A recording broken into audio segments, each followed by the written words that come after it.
अंगद के पिता ने मरते मरते अंगद को उसी व्यक्ति के हाथ सौंप दिया जिस व्यक्ति के हाथ पिता की मृत्यु हो रही, राम को सौंप दिया। और अंगद बिना बोले राम का हो गया।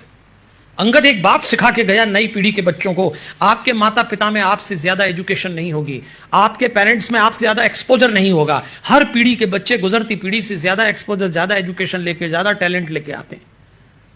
तो आपके जैसी बुद्धि शायद आपके माँ बाप में न हो, लेकिन एक बात याद रखना, आप अपने माँ बाप का निर्णय मत देखना कि वो अगर कोई निर्णय आपके लिए लें तो निर्णय मत देखना, निर्णय के पीछे की नीयत देखना। इस दुनिया में जितनी साफ नीयत ऊपर वाले ने माता पिता की बनाई है अपने बच्चों को लेके, इतनी नीयत किसी की नहीं बनाई।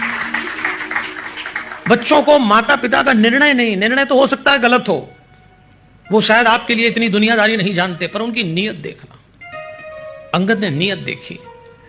निर्णय देखता तो कहता मेरे पिता को मारा इसने, मैं नहीं जाता इनके साथ, लेकिन उसने नीयत देखी कि मेरे पिता ने किस नीयत से मुझे सौंपा, और अंगद कहां पहुंच गए। इसलिए समय रहते अपने बच्चों से जोड़िए।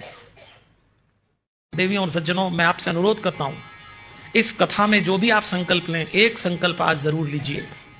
आप कितने ही व्यस्त रहते हो, आपका स्केड्यूल कितना ही टाइट हो, आपके पास बिल्कुल टाइम ना हो, लेकिन आप 10 से 15 मिनट का समय उन लोगों के लिए निकालें जो आपके घर के वृद्ध हैं। वो चाहे माता पिता हों, दादा दादी हों, नाना नानी हों, बड़े भाई भाभी हों, जो भी लोग हों, उनके साथ 10 मिनट तो कम से कम बैठिए। कैसे? अकारण शब्द सुनना, आप अकारण बैठिए।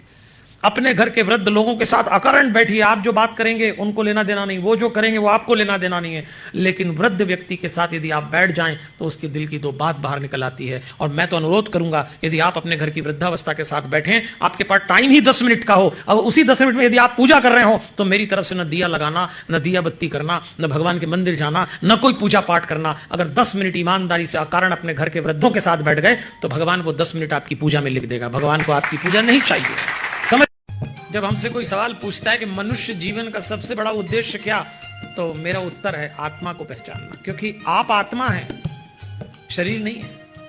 इस समय इस शरीर में है, लेकिन चूंकि हमको एक शरीर मिला है, एक माता पिता से एक घर मिला, तो हमारी जाति तय हो गई। कोई मारवाड़ी हो गया, कोई जैन हो गया, कोई क्षत्रिय हो गया, कोई पंजाबी हो गया। उसके बाद स्त्री का शरीर मिल गया, पुरुष का मिल गया, एक नाम मिल गया, एजुकेशन हो गई, तो आप कोई डॉक्टर, कोई इंजीनियर, कोई व्यापारी। पर ये सब शरीर है, आप ये नहीं है, आप इसमें हैं। इतनी मोहब्बत हो गई शरीर से। बख्श देता है खुदा उनको जिनकी किस्मत खराब होती है। वो हरगिज बख्शे नहीं जाएंगे जिनकी नीयत खराब होती है।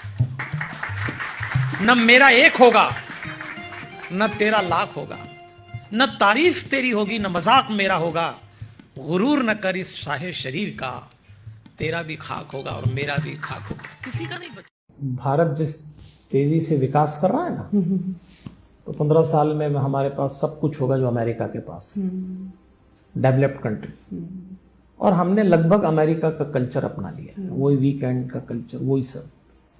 लेकिन जो गलती अमेरिका ने की वो हम न करें। अमेरिका में फैमिली स्ट्रक्चर कोलैप्स हो गया। 15 साल बाद अगर हम लोगों ने सावधानी नहीं रखी, ये जो प्रोग्राम आप कर रहे हैं, आपने सवाल उठाया परिवार का, यही उम्मीद है। इसका जवाब अगर कुछ लोग सुनते हैं और विचार करते हैं, तो परिवार अगर आपने नहीं बचाया अभी से, तो भारत के पास सब होगा और फैमिली स्ट्रक्चर कोलैप्स हो जाए और खतरा मंडरा रहा है।